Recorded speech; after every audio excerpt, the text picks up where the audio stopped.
आपण Jenner regulator पाहिलेलं आहे, आपण ट्रान्झिस्टर सिरीज व्होल्टेज रेग्युलेटर पाहिला सेकंड. आता जो थर्ड रेग्युलेटर आहे तो आहे आपला 3 पिन IC, जे आपण आता सध्या तेच वापरतो सगळीकडे. IC जे आहे ते जेनरपेक्षा ट्रान्झिस्टरपेक्षा एक तर साईज कमी, त्याच्या पैसे कमी लागतात, साईज कमी, कॉस्ट कमी, तुमचं सर्किट सिम्पल असतं. त्यामुळे आता जे आपण सगळीकडे वापरतो ते शक्यतो आपण हाच IC वापरतो रेग्युलेटर म्हणून. ठीक आहे. तर याच्यामध्ये आता आपल्याला क्वेश्चन बघा लिहिलेलं आहे इथं, draw and explain functional block diagram of 3 terminal IC. मग आता IC आपल्याला बघायचे, भरपूर बघायचे, पॉझिटिव्ह बघायचे, निगेटिव्ह बघायचे, व्हेरिएबल पाहिजे आपल्याला. 3 पिन IC जे आहे 3 पिन IC त्याचे प्रकार आहेत, फिक्स आहे, व्हेरिएबल आहे. परत फिक्सचे 2 प्रकार आहेत, पॉझिटिव्ह आणि निगेटिव्ह. ठीक आहे.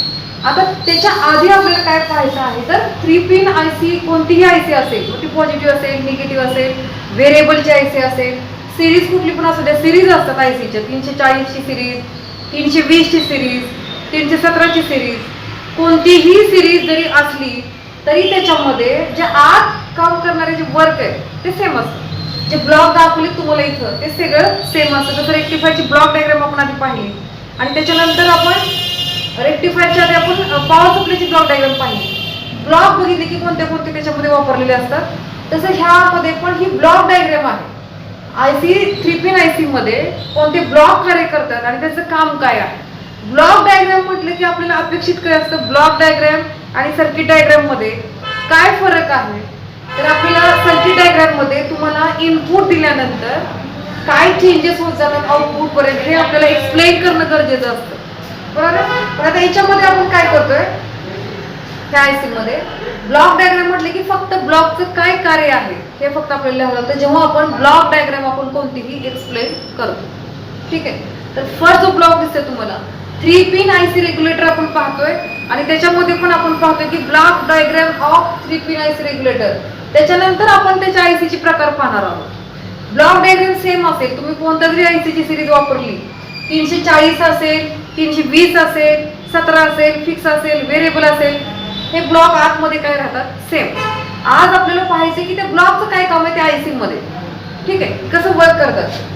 तो पहिला ब्लॉक दिसतो तुम्हाला इथं 5 ट्रान्झिस्टर म्हटलेला. जसं आपण ट्रान्झिस्टरचा सिरीज व्होल्टेज रेग्युलेटर मध्ये T1 पाहिला, T1 is used for series 5 transistor. जसं जेनर मध्ये RS पाहिला, RS is used for also current limiting resistor आणि सिरीज मध्ये लावलेला होता. सिरीज म्हटलं की तुम्हाला आता समजत असेल, सिरीज म्हटलं की ड्रॉप घेण्यासाठी आपण एखादी कॉम्पोनंट काय करतो, यूज करतो. ठीक आहे. सिरीज 5 ट्रान्झिस्टर पण इथं त्याच कारणांसाठी आपण वापरलेला. आता एक्स्ट्रा त्याच्यामध्ये काय आलं तर त्या दोन्हीपेक्षा, जेनरपेक्षा आणि ट्रान्झिस्टरच्या सिरीज व्होल्टेज रेग्युलेटर पेक्षा इथं सांगत असताना त्याची कॅपॅसिटी आपल्याला सांगायची IC मध्ये. जो सिरीज 5 ट्रान्झिस्टर वापरला होता LM, याचे एक्झाम्पल घेतले आपण, LM 340 सिरीज असं तुम्हाला नोट्स मध्ये दिसेल. टिपिकल LM 340 सिरीज आपण वापरली, मग तिथे 320 370 येऊ शकते. ठीक आहे. LM 340 सिरीज टिपिकल एखादी LM 340 सिरीजची IC असेल तर त्या ब्लॉक डायग्राम मध्ये किंवा त्या IC मध्ये सिरीज 5 ट्रान्झिस्टर यूज केलेला असतो. बरोबर आहे. Which includes series 5 transistor that can handle more than 1.5 ampere load current. That can handle more than 1.5 ampere load current इतका तो काय करू शकतो, तो लोड घेऊ शकतो 1.5 एम्पियर पर्यंतचा. सिरीज 5 ट्रान्झिस्टरचं तिथं आपण स्पेसिफिकेशन सांगतो IC मध्ये. ते सिरीज 5 ट्रान्झिस्टर वापरला आणि तो किती हँडल करू शकतो करंट, त्याची कॅपॅसिटी 1.5 एम्पियर म्हणजे खूप झाला. एम्पियर मध्ये आहे करंट, 1.5 एम्पियर लोड करंट तो हँडल करू शकतो. फक्त त्याच्यामध्ये काय असायला पाहिजे तर हीट सिंक फॅसिलिटी त्याच्यासोबत असली पाहिजे. हीट सिंक,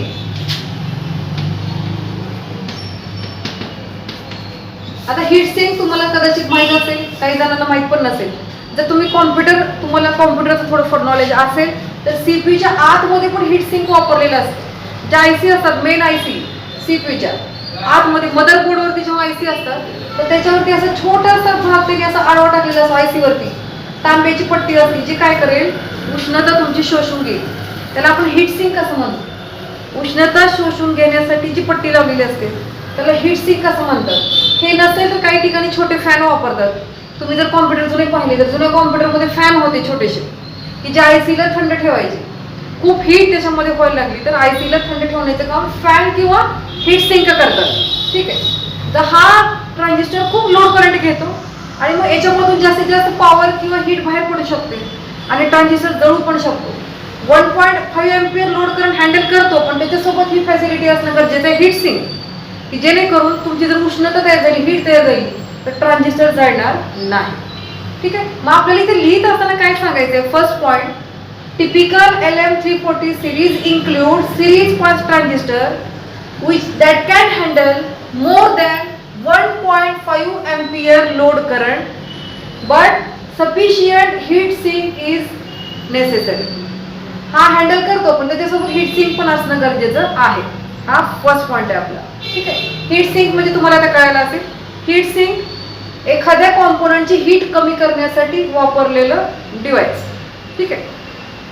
त्याच्यानंतर सेकंड जो आहे तर तो नावामध्ये सांगतो तुम्हाला की कशासाठी वापरलेला आहे. फर्स्ट कळायला आपल्याला त्याची कॅपॅसिटी सांगायची, त्याच्यासोबत हीट सिंक आपल्याला सांगायचं. सेकंड पॉइंट जो आहे आता, thermal shutdown and current limiting technique.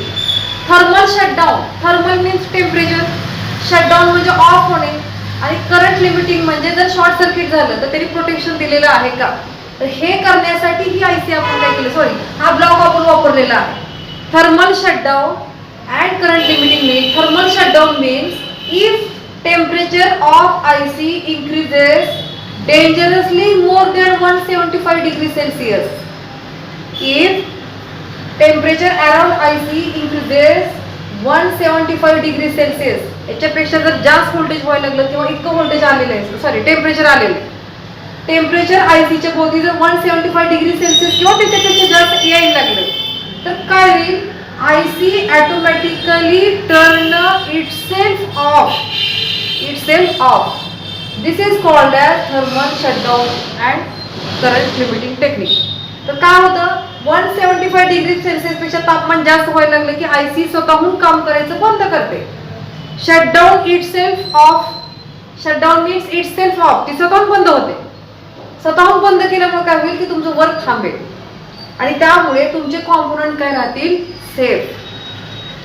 IC automatically turn itself off when temperature increases around 175 degrees Celsius or more than 175 degree Celsius. ठीक आहे, समजलं.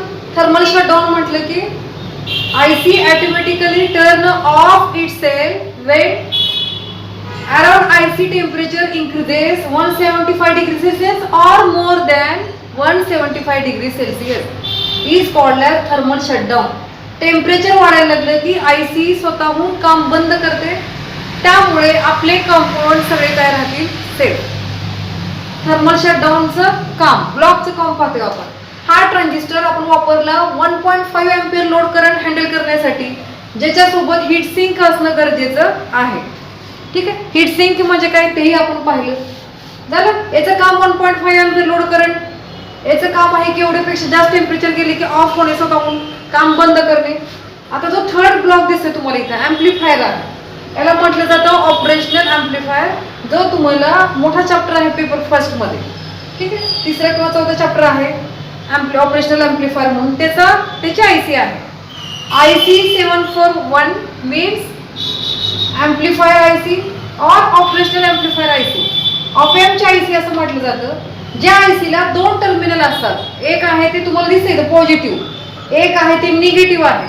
जे टर्मिनल पॉझिटिव्ह आहे त्याला म्हटलं जातं non inverting terminal. Non inverting terminal हे तुम्हाला त्या चॅप्टर मध्ये डिटेल मध्ये सर सांगतील. नॉन इन्व्हर्टिंग का म्हणायचं किंवा इन्व्हर्टिंग का म्हणायचं मायनसला, हे त्या चॅप्टर मध्ये आपलं होऊन जाईल. ठीक आहे. नॉन इन्व्हर्टिंग का म्हणायचं आता याच्यामध्ये आणि इन्व्हर्टिंग का म्हणायचं हे आता आपल्याला बघायचं आहे. मायनसला इन्व्हर्टिंग म्हटलं जातं, प्लसला नॉन इन्व्हर्टिंग म्हटलं जातं. Non inverting of amplifier, non inverting input of this amplifier is connected to V reference. Reference voltage जोडलेलं आहे आपण नॉन इन्व्हर्टिंग टर्मिनलला. इन्व्हर्टिंग टर्मिनल आपण जोडलं डिवायडरला. हे डिवायडर आता हे तुम्हाला कळतंय आता. जसं ट्रान्झिस्टर सिरीज व्होल्टेज रेग्युलेटर मध्ये पाहिलं आपण, जेव्हा R1 आणि R2 आपण ह्या पद्धतीने लावतो त्याला व्होल्टेज डिवायडर बायस असं म्हटलं जातं. व्होल्टेज डिवायडर बायसला आपण काय केलेलं आहे, लावलेलं आहे. डिवायडरच्या मधून आपण कोणाला दिलेलं आहे, टर्मिनलला आयसीच्या इन्व्हर्टिंग टर्मिनलला आपण जोडले डिवायडर किंवा त्यालाच म्हटलं जातं फीडबॅक. आउटपुटचा भाग परत इनपुटला देणे याला म्हटलं जातं फीडबॅक करणे. आउटपुटचा भाग परत इनपुटला देणे ह्या पद्धतीला फीडबॅक असं म्हटलं जातं. आपण डिवायडरच्या माध्यमातून हा फीडबॅक दिलाय इन्व्हर्टिंग टर्मिनल ऑफ एम्प्लिफायर आणि नॉन इन्व्हर्टिंगला दिलं रेफरन्स व्होल्टेज. मग आयसी काय काम करेल इथं, हे ऑपरेशनल एम्प्लिफायरची आयसी आहे.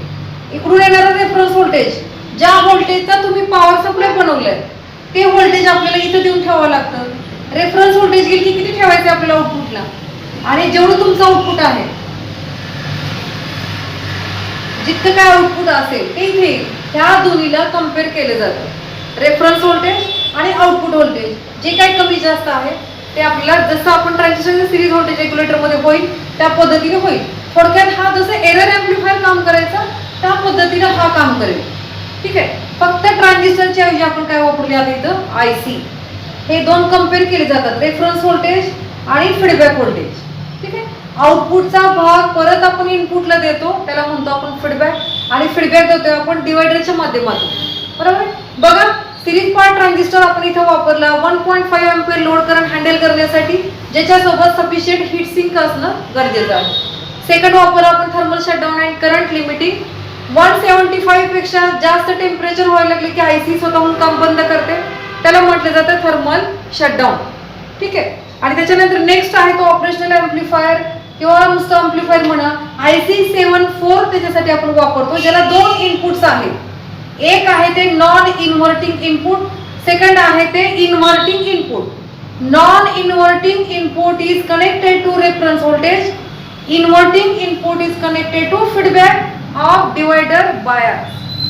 R1 and R2 produces voltage divider bias which produces output 5, 6, 8, 10, 12, 15, 18 or 24.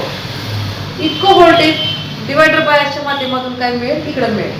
ठीक आहे. आउटपुटचा भाग फीडबॅक करून आपण इनपुटला देतो, जसं आपण सिरीज ट्रान्झिस्टरचं सिरीज व्होल्टेज रेग्युलेटर मध्ये पाहिलं त्या पद्धतीने. ठीक आहे. आता छोटे ब्लॉक आले याच्यामध्ये जास्त कॉम्पोनंट आपल्याला लागत नाही, फक्त ब्लॉकचं कार्य सांगायचंय. 1.5 ampere load current, heat sink.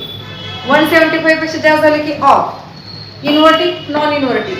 Non inverting V रेफरन्सला जोडलं, इन्व्हर्टिंग जोडलं डिवायडर बायसला. R1 आणि R2 डिवायडर बायस म्हणून वापरले. जे काही व्होल्टेज येतील ते 5, 6, 8, 10, 12, 15 and 18 and 24. ठीक आहे. इतक्या व्होल्टेजसाठी आपण ते यूज करू शकतो. हे झालं 3 पिन आयसी ची block diagram. Block diagram of 3 pin IC voltage regulator. थोडासा डिफरंट आहे, पण आजकाल जे आपण सर्व ठिकाणी वापरतो ते आयसी वापरतो आपण. पण आयसी जे आहे ते करेक्ट व्होल्टेज देते आपल्याला जिनर आणि ट्रान्झिस्टरच्या सिरीज व्होल्टेज रेग्युलेटर पेक्षा. सर्किट सिंपल असतं, खर्च कमी येतो आणि आउटपुट क्लिअर देते त्या दोन्हीपेक्षा. जास्तीत जास्त चॉईस जे आहे आता वापरण्यामध्ये रेग्युलेटरमध्ये तर आयसी वापरतो आपण. ठीक आहे. ह्या आयसीचे 3 पिन आयसी व्होल्टेज रेग्युलेटरचे टाइप्स बघूया आपण. Voltage regulator. ठीक आहे. It has 2 types, main 2 types. Fixed 3 pin IC voltage regulator and variable 3 pin IC regulator. आता मी ते शॉर्ट लिहिते, फिक्स्ड आणि व्हेरिएबल. परत फिक्सचे 2 प्रकार आहेत, positive fix and negative fix. Positive 3 pin IC voltage regulator, negative fixed type 3 pin IC voltage regulator. 3 pin आयसीचे 2 प्रकार, fix आणि व्हेरिएबल. फिक्सचे परत 2 प्रकार, पॉझिटिव्ह आणि निगेटिव्ह. फिक्स पॉझिटिव्ह व्होल्टेज देण्यासाठी जे आयसी वापरतो त्याला म्हटलं जातं positive fixed type 3 pin IC voltage regulator. जे आयसी फक्त निगेटिव्ह व्होल्टेज दिलं आणि तेही फिक्स त्याला म्हटलं जातं negative fixed type 3 pin IC voltage regulator. जे याच्यानंतर आपण पाहणार आहोत. पॉझिटिव्हचा प्रकार पाहायचा आहे, निगेटिव्ह पाहायचा आणि व्हेरिएबल पाहायचा आहे. मग तुमचा आपला 3 पिन आयसी व्होल्टेज रेग्युलेटर संपेल. ठीक आहे. सेमच आहे, फक्त सिरीज बदलते, थोडेफार 1-2 पॉईंट बदलतात.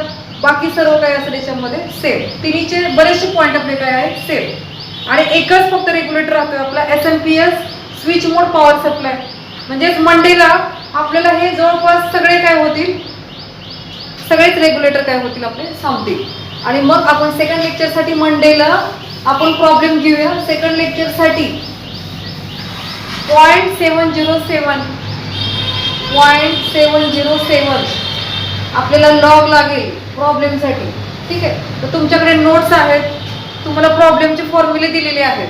रेक्टिफायचे प्रॉब्लेम आपण पाहणार आहोत सेकंड लेक्चरमध्ये. तर प्रॉब्लेममध्ये फॉर्म्युले सगळे करून ठेवा आणि वही आणि पेन घेऊन बसायचं सेकंड लेक्चरसाठी. प्रॉब्लेम शिकवत असताना आपल्याला काय करायचे, सॉल्व्ह करता येतील. सॉल्व्ह नाही केले त्यावेळेला तर तुम्हाला परत समजणं कठीण आहे. त्याच वेळेला काय करायचे, आपल्याला लॉग टेबल घेऊन बसायचं, पेन घेऊन बसायचं आणि वही घेऊन बसायचं. प्रॉब्लेम मी सोडवत असताना सोडवा, म्हणजे तुमच्या लवकर लक्षात येतील. 4 किंवा 3 मार्काला 2 प्रॉब्लेम येतात रेक्टिफायरवरती बोर्डच्या एक्झाममध्ये. ठीक आहे. तर 3 पिन ICची आज फक्त आपण ब्लॉक डायग्राम पाहिली. आपण मंडेला परत याची रिव्हिजन आणि याचे सगळे टाइप्स आपण एक्सप्लेन करणार. पॉझिटिव्ह, निगेटिव्ह, व्हेरिएबल सगळे पॉईंट आपण काय करणार आहे, रिवाइज करणार आहे. ठीक आहे. त्याआधी आपण काय करूया, ट्रान्झिस्टरची फिगर मी परत एकदा काढून दाखवते तुम्हाला. ट्रान्झिस्टर सिरीज व्होल्टेज रेग्युलेटरची जी फिगर आहे ती फिगर बरीचशी मोठी आहे आणि तुमच्या लक्षात राहिलं डिफिकल्ट आहे. तर कशी करायची, हा ट्रान्झिस्टर आधी काढायचा, ज्याच्यामध्ये इमिटर करायचं आपल्याला राईट साईडला. त्याच्यानंतर सेकंड ट्रान्झिस्टर करायचा आपल्याला उभा. त्याच्यानंतर त्याला जोडायचं आपल्याला जिनर रिव्हर्स बायस मध्ये. हे स्ट्रक्चर काढून घ्यायचं आधी, हे मेन स्ट्रक्चर आहे. आता आपल्याला 5 रेजिस्टन्स काढायचे, 3 इकडे राईट साईडला, 2 लेफ्ट साईडला. ठीक आहे. तर आधी आपण काय करूया, डिवायडर काढूया. ह्या ट्रान्झिस्टरला आपल्याला डिवायडरला जोडायचे. त्याच्यानंतर असेल RL, R1, R2, RL झाले. ह्या साईडचे 3 रेजिस्टन्स आपले पूर्ण झाले.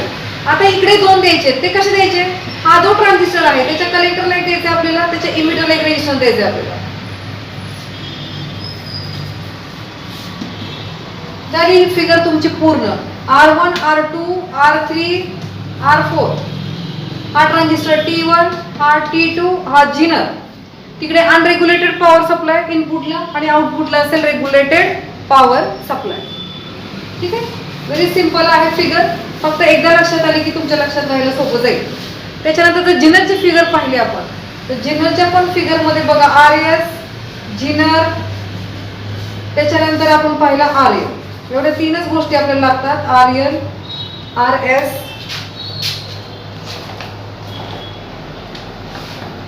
इकडे अनरेग्युलेटेड पॉवर सप्लाय, इकडे रेग्युलेटेड पॉवर सप्लाय आपल्याला व्होल्टेज मिळेल. ठीक आहे. हा मेन करंट IS जिनर मध्ये आला की IZ, त्याच्यामध्ये आला की IL. हे झाले जिनर व्होल्टेज रेग्युलेटर. ठीक आहे. दोन्ही फिगरचे आपल्या काय झालेले रिव्हिजन झालेली आहे. आता जो आपल्याला पाहायचंय तर व्हेरिएबल कॅपॅसिटर मध्ये, व्हेरिएबल कॅपॅसिटर थोडंसं प्रॅक्टिकली भाग बघूया आपण. आता व्हेरिएबल कॅपॅसिटर आपले राहिलेले होते, फिक्स्ड कॅपॅसिटर आपले झालेले आहेत. कॅपॅसिटर म्हणले की 2 conducting plates separated by dielectric material. Dielectric म्हणजे इन्सुलेटिंग टाइप मटेरियल मध्ये वापरलेलं असतं, जेणेकरून ह्या प्लेट सेपरेट राहाव्यात. त्याला म्हणतो आपण कॅपॅसिटर. आता कॅपॅसिटर व्हॅरी कधी होतो, ज्या वेळेला ह्या 2 प्लेट मधलं अंतर किंवा डिस्टन्स जेव्हा चेंज होईल, distance between 2 plates changes capacitor value. Distance बदललं की कॅपॅसिटरची व्हॅल्यू सुद्धा काय होते, बदलते. मग आता कॅपॅसिटर मध्ये 2 प्रकार आहेत किंवा 3 म्हणू शकतो आपण. पहिला जो व्हेरिएबल कॅपॅसिटर आहे तो एअर गॅप कॅपॅसिटर आहे, आणि जो सेकंड आहे सेकंड कॅपॅसिटर ट्रिमर असेल किंवा पॅडर आहे. ट्रिमर आणि पॅडर, ट्रिमर आणि पॅडर. ठीक आहे. तर त्याच्यामध्ये आपण आज जो बघणार आहोत तो फक्त एअर गॅप बघूया किंवा तिन्ही बघूया. ठीक आहे. बघा फिगर काढून दाखवते मी आता. जसा आपला पायाचा भाग आहे तसा असतो तुमचा पॅडर कॅपॅसिटर. एकावर एक 2 प्लेट तुम्हाला इथे दिसत आहेत. एकावरती एक, ही वेगळी प्लेट आहे, ही वेगळी प्लेट आहे. ठीक आहे. त्याला असा फॅन सारखा भाग असतो, स्क्रू टाइप भाग आहे हा. तुम्ही ज्या वेळेला हे फॅन तुम्ही सैल करताय तुम्ही किंवा लूज करतोय आपण किंवा फिट करतोय आपण, हा फॅन म्हणजे स्क्रू सारखा तुम्ही फिरू शकता. हा फॅन फिरवल्यानंतर एक तर त्या दोन प्लेट लूज होतील किंवा फिट होतील. म्हणजेच काय होईल, ह्या दोन प्लेट मधलं अंतर जेव्हा कमी जास्त होईल कॅपॅसिटरची व्हॅल्यू काय होते, बदलते. ही प्लेट 1 आणि ही प्लेट 2 आहे. दोन प्लेट एकावर एक ठेवलेले. पायासारख्या भागाचं कॅपॅसिटर असल्यामुळे त्याला नाव पडलेलं आहे पॅडर. मग इथं तुम्ही एअर वापरू शकता डायलेक्ट्रिक मटेरियल म्हणून, किंवा मायका यूज करू शकतो आपण. ठीक आहे, एअर किंवा मायका यूज केलेलं असतं. दोन प्लेट एकावर एक ठेवलेले. फॅन सारखा स्क्रू आहे दोन्ही प्लेटला जोडलेला, तो तुम्ही लूज केला काय किंवा फिट केला काय, दोन प्लेट मधलं अंतर कमी जास्त झालं की तुमची कॅपॅसिटरची व्हॅल्यू काय होते, बदलते. कॅपॅसिटर हा डिस्टन्सला इनव्हर्सली प्रोपोर्शनल आहे. त्या पद्धतीनं त्याच्या व्हॅल्यू काय होतील, बदलतील. ह्याला म्हटलं जातं पॅडर कॅपॅसिटर. व्हेरिएबल मधला प्रकार आहे. पॅडर का म्हटलं जातं, पायासारखा त्याचा दिसायला दिसतो भाग. ठीक आहे. सेकंड जो पाहायचा आपल्याला ट्रिमर. जेव्हा स्मॉल व्हेरिएशन पाहिजे असेल आपल्याला, स्मॉल व्हेरिएशन, त्यावेळेला आपण काय करतो की ट्रिमर किंवा पॅडर सारखे भाग वापरतो आपण. आता त्याच्यामध्ये ट्रिमर जो आहे कॅपॅसिटर, जसं आपण रेजिस्टन्स पाहिला, रेजिस्टर मध्ये आपण पाहिलं स्मॉल व्हेरिएशन साठी आपण काय यूज केलेलं आठवा. स्मॉल व्हेरिएशन साठी आपण वापरला प्रीसेट, ज्याच्यामध्ये काय होतं, ज्यामध्ये स्क्रूड्रायव्हर ऍडजस्टमेंट होती. ठीक आहे, त्याला शाफ्ट नव्हता, स्क्रूड्रायव्हर ऍडजस्टमेंट साठी खाच दिलेली होती. ह्यामध्ये जर ट्रिमर असेल, ट्रिमर, त्याला ट्रिमर असं म्हटलं जातं. तर आतमध्ये काय केलेलं असतं, इथं दोन प्लेट्स वापरलेले असतात. एक आहे ती सिल्वर कलरची प्लेट्स असते आणि इकडच्या ह्या साईडला गोल्ड कलरची प्लेट असते. गोल्ड प्लेट आहे, सिल्वर प्लेट, गोल्ड प्लेट, आणि मध्ये थोडीशी जागा आहे. ह्या प्लेट सरकतात. अगदी थोडंसं व्हॅरिएशन जेव्हा पाहिजे असेल, व्हॅरिएशन, स्मॉल व्हॅरिएशन जेव्हा पाहिजे असेल, त्यावेळेला आपण ट्रिमर यूज करू शकतो. ट्रिमर. ठीक आहे, ही प्लेट वेगळ्या कलरने दाखवलेली असते, ही प्लेट वेगळ्या कलरने दाखवलेली असते, आणि अगदी छोटंसं मध्ये जागा आहे प्लेट हलवण्यासाठी. मध्ये स्क्रू आहे. मी स्क्रू हलवल्यानंतर प्लेट सरकतील. अगदी छोटंसं व्हॅरिएशन पाहिजे असेल त्यावेळेला आपण ट्रिमर काय करू शकतो, यूज करू शकतो. ट्रिमरची आयसी, ट्रिमरचा कॅपॅसिटर, ट्रिमरचा कॅपॅसिटर. त्याच्यानंतर असेल एअर गॅन कॅपॅसिटर.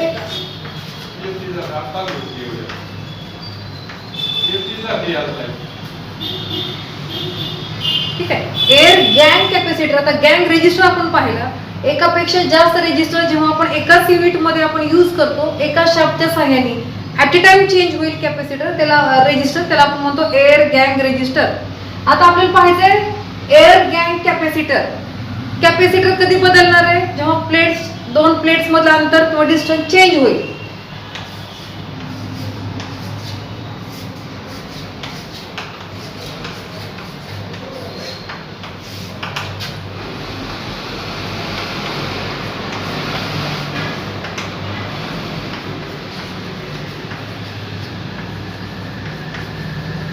प्लेट्स आहेत, ह्या प्लेट्स काढल्या. तर मी फर्स्ट काढलेले ह्या प्लेट्स आहेत असं समजा. ठीक आहे, ह्या एका प्लेट्स ऑफ ग्रुपला म्हटलं जातं स्टेटर. स्टेटर म्हणजे स्टेबल. ह्या प्लेट सरकणार नाहीत. आणि जो दुसरा भाग आहे रोटर, रोटर म्हटलं की ते सरकते. ठीक आहे, तर एक प्लेट नाही, अनेक प्लेट्स आता इथं आपण काय केलं, यूज केले.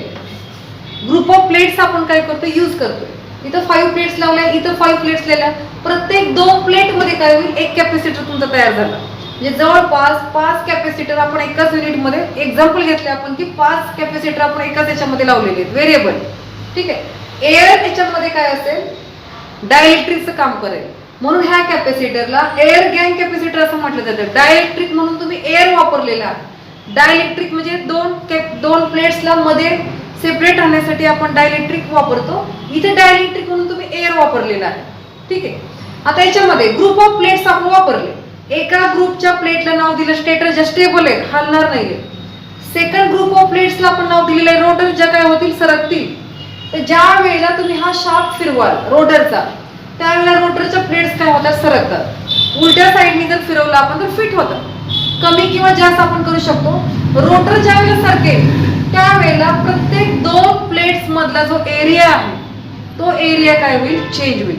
आणि 2 प्लेट्स मधलं डिस्टन्स चेंज झालं, एरिया चेंज झालं की कॅपॅसिटरची व्हॅल्यू काय होते, बदलते. ऍट अ टाइम आपण एवढ्या ग्रुप मधल्या कॅपॅसिटर व्हॅरी करू शकतो. त्यामुळं ह्या कॅपॅसिटरला एअर गॅन कॅपॅसिटर असं म्हणतात, जो रेडिओ मध्ये काय करतो आपण, यूज करतो. ठीक आहे, मग 3 कॅपॅसिटर आपण पाहिले, air gang capacitor, trimmer and padder. Trimmer मध्ये 2 छोटे प्लेट्स असतात, गोल्डन आणि सिल्वर कलरच्या, आणि अगदी छोटंसं व्हेरिएशन त्याच्यामध्ये तिथले तिथे सरकतात प्लेट्स. छोटंसं व्हेरिएशन पाहिजे असेल तर ट्रिमर. नुसतं एकच कॅपॅसिटर वायर करायचं असेल तर त्यासाठी आपण यूज करू शकतो पॅडर. ह्या टाईप मध्ये 2 एकोरे प्लेट्स लावलेले असतात आणि फॅन टाईप त्याला स्क्रू असतो. ठीक आहे. Trimmer, पॅडर and air gang capacitor तिन्ही आपण काय केलेले आता पाहिलेले. ठीक आहे. ऍक्टिव्ह स्टुडंटचा क्वेश्चन आपल्याला राहिला होता. आजचा जो ऍक्टिव्ह स्टुडंटचा क्वेश्चन आहे तो आहे की शॉर्ट सर्किट होणे म्हणजे काय होय. शॉर्ट सर्किट कशाला म्हणायचं. शॉर्ट सर्किट कशाला म्हणायचं. पहिलं जे ऑप्शन आहे ते आहे की तुमचं इनपुट जे आहे Vin 0 करणे. इनपुट 0 केले की त्याला शॉर्ट सर्किट म्हणायचंय का. सेकंड जे आहे ते आउटपुट 0 करणे. आउटपुट 0 केल्यानंतर त्याला म्हणायचं का की सर्किट शॉर्ट झाले. तर तिसरा ऑप्शन असेल प्लस आणि मायनस. प्लस आणि मायनस हे 2 टर्मिनल जर एकत्र जोडले गेले तर त्याला म्हणायचं का शॉर्ट सर्किट. प्लस आणि मायनस. ठीक आहे. तिसरं ऑप्शन प्लस आणि मायनस जॉईंट. शॉर्ट सर्किट कशाला म्हणायचं हा क्वेश्चन आहे. इनपुट 0 झाल्यानंतर शॉर्ट सर्किट होतं का, आउटपुट 0 झाल्यानंतर शॉर्ट सर्किट होतं का, प्लस आणि मायनस एकमेकाला जोडले गेले की शॉर्ट सर्किट होतं. ह्यापैकी आपल्याला ऑप्शन फक्त निवडायचं आहे. तुम्ही आन्सर पण देऊ शकता की प्लस मायनस एकत्र जोडल्यानंतर जॉईन, किंवा तुम्ही फक्त थर्ड ऑप्शन घ्या. ऑप्शन 3 इतकं लिहिलं तरी सुद्धा चालेल. ठीक आहे. किंवा 2 असेल, फर्स्ट असेल, जे काय असेल ते. तर रूपनवर महावीर, वेद पाठक असतील किंवा सांगडे असेल, डरंगे सोनाली असेल, पायर शिंदे असेल, हे स्टुडंट्स खूप छान लगेचच रेस्पॉन्स देतात.